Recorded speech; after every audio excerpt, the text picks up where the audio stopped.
តោះបងប្អូនអរគ្នាឥឡូវខ្ញុំមកនិយាយបន្តិចពាក់ព័ន្ធជាមួយរឿងសង្គ្រាមជីវិតអតីតភរិយាចាសម្រាប់ភាពបន្ទាប់ដែលជាភាពទី23និយាយទៅពេលនេះគឺទស្សនវិជ្ជារបស់យើងចាប់អារម្មណ៍ធ្វើឲ្យប៉ារបស់ស៊ីនរីបានដឹងថាគាត់គឺជាមនុស្សម្នាក់ដែលចង់ឲ្យស៊ីនរីឈឺចាប់ចាតែពេលហ្នឹងគឺប៉ារបស់ស៊ីនរីបានបញ្ជាក់ដែរថាកុំទៅពាក់ព័ន្ធជាមួយគ្រួសារគាត់ដូចជាកុំតែញញជាមួយកូនស្រីរបស់គាត់ទៀត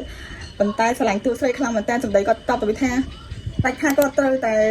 មិនឈប់និយាយទៅគាត់បញ្ជាក់ស្បស្បអញ្ចឹងហើយបន្ទាប់មកគាត់ធ្វើឲ្យប៉ារបស់ស៊ីនរីខឹងខ្លាំងមែនតើអ្នកគ្នា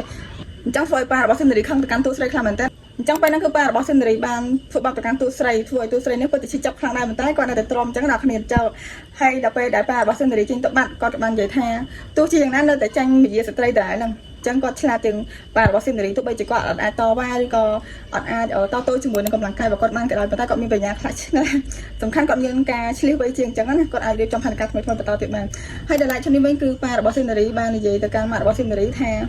ហេតុអីបានជាម៉ាក់របស់ឯងហ្នឹងស្ដីបន្ទោសឲ្យគាត់អញ្ចឹងទៅគាត់បានដឹងថា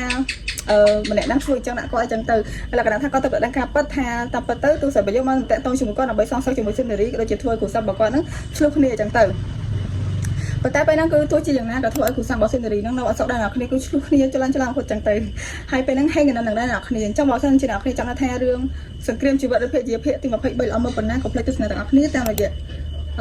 បោះបាយយកអ្នកគ្នាអញ្ចឹងវីដេអូនេះមានប៉ុណ្ណាតែអ្នកគ្នាអញ្ចឹងចាំជួបគ្នានៅវីដេអូក្រោយទៀតហើយធានាថាវគ្គនេះគឺល្អមួយខ្លាំងមែនតើតោះ